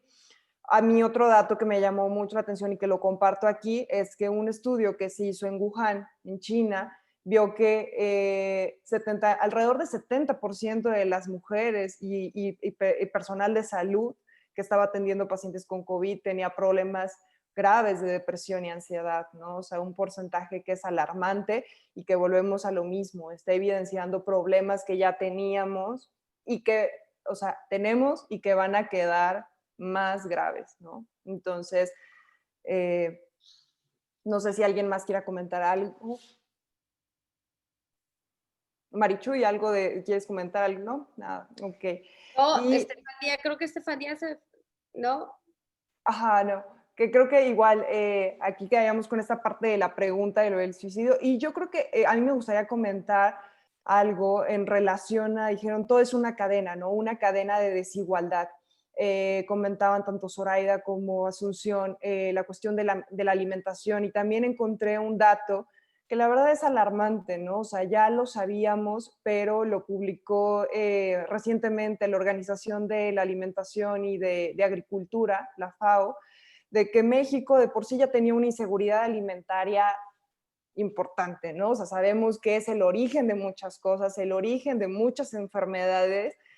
¿Y cuál es el porcentaje que tenemos actualmente de inseguridad alimentaria por la pandemia? Es alrededor del 55%. 55% de la población en México vive en inseguridad alimentaria, ¿no? Que una cuestión es, o sea, lo que vamos a vivir, o sea, estamos viendo ahorita. Si no tienes una buena seguridad alimentaria, pues tu sistema inmunológico pues es más propenso a que tengas la infección. Esa es una, pero también sabemos que la inseguridad alimentaria, en unos años vamos a ver sus secuelas, mayor personas con obesidad y toda la desigualdad que puede causar, ¿no? Y tener más enfermedades. Entonces no quería dejar de pasar ese dato. Y creo que había otra pregunta por parte de los asistentes que iba en relación sobre la educación. Dice, a nivel educativo, ¿cuáles son las propuestas que se pueden realizar en el currículum de los estudiantes de ciencias biológicas para poder realmente entender la importancia del estudio de la bioética y finalmente para una correcta atención al paciente? Que yo creo que igual hasta se podría extender la pregunta, ¿no? Un nivel educativo en las distintas disciplinas. Igual si quiere primero contestar Zoraida, luego Asunción. Y a mí me gustaría igual preguntarle a Estefanía si en la parte como de derecho, ¿no? En licenciatura, en la mayoría de las licenciaturas, por ejemplo, aquí en la Ciudad de México, se invita, ¿no? A estos temas, a estas verdaderas discusiones multidisciplinarias. Si quieres, Zoraida, empezamos. Sí, sí, yo creo que en la formación de personas, no solo en el área biomédica, yo, por ejemplo, estoy coordinando la licenciatura en ciencia forense. Nos ha parecido muy importante que haya una formación transversal en materia bioética y en materia de género.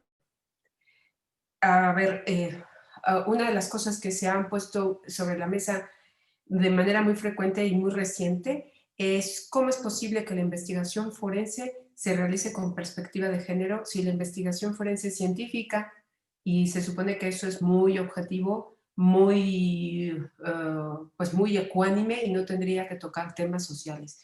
No, eso no es así. Claro que se puede aplicar perspectiva de género y se debe aplicar perspectiva de género cuando se investiga. Entonces eso es algo en lo que estamos haciendo hincapié en la formación de nuestros alumnos.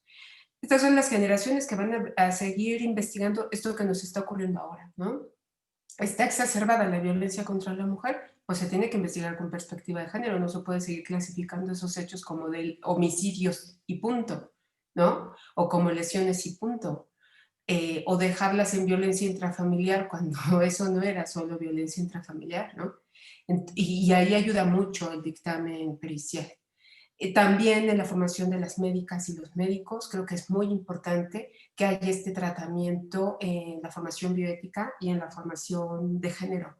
Es un tema que ahora me viene a la cabeza muy rápido, la violencia obstétrica, que tanto se ha puesto en boga. Bueno, eso es algo que se puede evitar si en la formación de las personas se tratan estos temas, que tienen una perspectiva humanista, filosófica y básica. Entonces, en eso estamos trabajando, lo estamos haciendo ahí donde yo estoy, en ciencia forense, lo estamos, también se está haciendo, no puedo decir que yo personalmente, pero pues formando parte de la Facultad de Medicina, sé que se está haciendo para formar a las médicas y a los médicos. porque es algo que ya es imperativo. Entonces, creo que sí, para contestar esa pregunta habría que revisar la currícula de cada una de nuestras áreas de formación. Y bueno, no me quiero meter en el tema de la formación de los abogados, que es todo un tema que me gustaría mejor que Estefanía nos platicara. Ahí hay mucho que decir. Yo soy abogada y ya tengo mi experiencia. Gracias. Vaya que si no es un tema. Digo, yo, nada, tengo muy grabado llegar de las primeras semanas de derecho, ¿no? Y algún profesor reírse de, si ustedes creen que vienen aquí a aprender de la justicia, se han equivocado, ¿no? Yo diría, con estos temas, mi experiencia personal y en mis años de docencia de derecho, que hay como dos carencias que creo que son relevantes para efectos de esta discusión. La primera, y lo digo sabiendo que hay muchas personas que están precisamente o vienen del mundo de la bioética, parece que a ratos nos tocamos, pero justo yo diría que lo que distingue el derecho a la bioética es que a nosotros nos entrenan para apelar a la autoridad y a ustedes los entrenan literal para argumentar de fondo, ¿no? Entonces, cuando coincidimos, cuando la Constitución empata con sus preocupaciones, somos los mejores amigos. Pero cuando no, se nos acaba el argumento. Y creo que parte del problema es precisamente, y mucho de las perspectivas feministas es revelar los límites del derecho desde una perspectiva ética, ¿no? Que lo que se consideraba legal, que lo que se consideraba constitucional, que lo que se consideraba válido, realmente no lo es.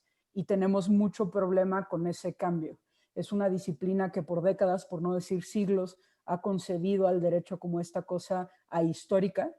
Todavía se nos enseña el maldito derecho romano, como si fueran, y eso dice mucho, ¿no? Porque además enseña completamente descontextualizado, y eso creo que me parece fundamental ahorita, ¿no? El género, también ahorita escuchando, por ejemplo, todo el tema de los derechos de personas con discapacidad, ¿no? Como tenemos estas figuras incorporadas de la gente, estas personas no pueden decidir porque no tienen la capacidad, y hay una larga crítica ahí por hacerse. Entonces eso me parece fundamental, o sea, genuinamente discutir lo ético, y que también escuchándolos a ustedes, o sea, como médicos, médicas, enfermeros, enfermeras, todas las decisiones cotidianas que tal cual están tomando en este contexto, ¿no? Es crucial, ¿no? Justo uno de los miedos cuando surgió COVID y que creo que todavía no ha cesado en muchos contextos es si llegamos a ese momento de escasez de camas, si llegamos a ese momento de escasez de recursos, ¿qué vidas vamos a priorizar? Y en ese qué vidas vamos a priorizar, cómo se pueden filtrar tal cual todos nuestros prejuicios sobre qué vidas importan y cuáles no. Y lo segundo, que no quiero dejar de decir, que también creo que todo lo que hemos discutido ahorita lo hacen evidente, es la educación social para entender los fenómenos. Yo siempre digo que en derecho te pueden enseñar 2 semestres de derecho familiar sin que voltees a ver las familias mexicanas. Puedes llevar todo un curso sobre derecho y salud sin entender cuáles son los problemas de salud en el contexto en el que tú vives. Hay un divorcio entre derecho y sociología, economía, política, ¿no? Y justo, vuelvo al ejemplo perfecto del virus, ¿no? Una de las preguntas cruciales es entenderlo. Si yo no acabo de entender cómo se reproduce, cómo no se reproduce, pues mis políticas y mis respuestas no van a ser, ¿no? Entonces, esta unión, este matrimonio entre lo ético y los fenómenos sociales, y dentro de los fenómenos sociales entra otra vez género, discapacidad, ¿no? Y todos estos, o sea, cuando se habla de estereotipos de género, ¿por qué son estereotipos de género? Porque no tienen que ver con la naturaleza de las personas. Hay también una larga tradición de los estudios feministas de sociólogas, neurólogas, ¿no? Que precisamente es con la ciencia en mano, o sea, ¿qué son estas cosas llamadas hombres y mujeres, ¿no? Y como ir desmontando mitos que me parece crucial. Entonces, en este contexto, o sea, de COVID, desde el derecho, para mí esos dos componentes se me hacen cruciales y herramientas básicas para la justicia y que las vidas de las personas, los procesos y necesidades de las personas puedan, digamos, gestionarse en conjunto, ¿no?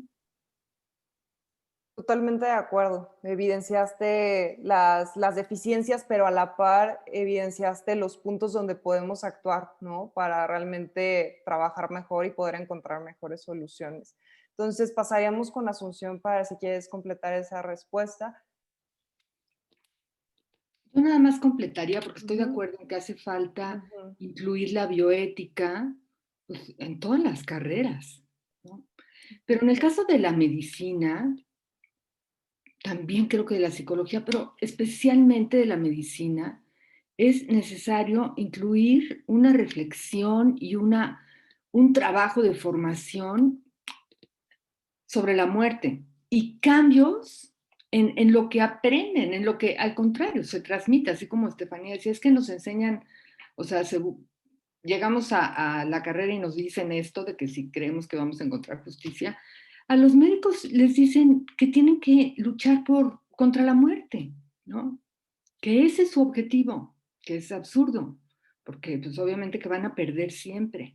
Entonces, sí creen que prolongar la vida más es lo que tienen que hacer y es lo que saben hacer. Entonces, sí tiene que haber toda una reflexión de decir, no, o sea, lo que hay que buscar es cómo toca beneficiar al paciente aquí. ¿Qué toca hacer? Si ya no voy a poder curar porque ya tengo datos objetivos para saber que eso ya no se puede, pues entonces tengo que seguir aquí, sigue siendo mi paciente. Yo ahora lo que tengo que buscar es que tenga el mejor final de vida posible. Pero realmente implica, pues, un trabajo que implica revisar actitudes, acompañar a los estudiantes y no solo pues a lo largo de su formación, ver cómo incluir ese acompañamiento para que tengan un mejor manejo en las situaciones relacionadas con la muerte. Bueno, eso, hay que trabajar en eso. Es una expresión más de la negación de la muerte que los médicos, que son los que ven a los pacientes al final de su vida, no aprendan de la muerte. No aprendan del manejo con el paciente que se va a morir, de cómo se da la muerte como como un hecho biológico, sí saben cómo la enfermedad lleva a la muerte, sí, pero de cómo se trata a un paciente que se va a morir, no. Entonces es una disociación que hace mucho daño. Les hace daño a ellos también, porque ellos saben que hay algo que están fallando a los pacientes, pero también les afecta mucho a los pacientes. Entonces, bueno, eso, hay que ocuparse de eso. Pues la verdad maravillosa mesa, muchísima discusión en diferentes perspectivas, la verdad. Yo creo que acabamos muy contentos con este cierre también de este seminario y pues cerramos con las preguntas de las distintas ponentes, ¿no? ¿Hacia dónde vamos? ¿Qué necesitamos hacer? Necesitamos hacer muchas cosas y yo creo que este es un ejemplo de que estamos haciendo cosas, estamos juntando distintas disciplinas para generar reflexión y yo creo que también agradecer a todas las personas que se quedaron durante toda la ponencia, ¿no? Realmente es así como vamos a empezar a provocar y a generar una conciencia colectiva y de un tema que es complejo, pero es importante discutir, ¿no? Que es pues la muerte, el duelo, como dijimos, sea en un contexto COVID o sea en un contexto no COVID, porque pues nos vamos a seguir muriendo. Entonces, y evidenciar también, ¿no? Evidenciar que estamos, como dijo Estefanía, estábamos en una crisis que no tenía precedentes. Vamos a salir de esta pandemia que esperemos que salgamos, ¿no? En unos meses. Pero vamos a estar en una crisis todavía mayor, ¿no? Vamos a estar en una crisis todavía mayor, por lo tanto, pues seguir trabajando, seguir haciendo redes, fuerzas con todo el equipo maravilloso que la verdad está aquí. Muy agradecida de haber podido moderar esta mesa. Gracias a los ponentes por sus, la verdad, sesiones tan ricas y pues muchas gracias y cerramos. No sé si algo más quisieran decir, esta Zoraida, esta Marichuy, para el cierre de este seminario. Sí, yo encantada, si me lo permiten mis compañeros, compañeras y compañero, Javier Galicia, Marichuy Medina, Ángeles Cancino, Lucía Núñez, a quien abrazamos con mucho cariño, por supuesto Anaí Rodríguez, Carla Vázquez, Luis Flores y el personal del Instituto de Investigaciones Jurídicas, que nos ha apoyado muchísimo en la organización de este seminario que pues ya lo instituimos, lo estamos celebrando cada año. Y la verdad es que, no sé ustedes, pero yo me quedo muy satisfecha con un sabor de boca pues muy, muy dulce, a pesar de la crudeza de los temas que hemos venido tocando cada semana. Pero creo que hemos logrado eso, intersección, multidisciplinariedad y propuesta. Y de verdad les agradezco mucho toda esta colaboración que hemos tenido para la organización y pues para ir avanzando sobre estos temas que todos sabemos que son importantes y sobre los que no solo hay que decir, sino también hay que hacer. Muchas gracias. No sé si alguien más quisiera decir algo. Entonces nos abrazamos y mandamos todo nuestro cariño. Gracias, Julieta, por la coordinación de esta mesa esta tarde. Asunción, gracias por haber aceptado de estar con nosotros. Y Estefanía, un gusto tenerte con nosotros y haberte conocido y haber platicado. Gracias a todos y todas por su asistencia y su interés. Síganos, que seguimos haciendo cosas. Gracias. Ay, adiós, muchas gracias. Adiós.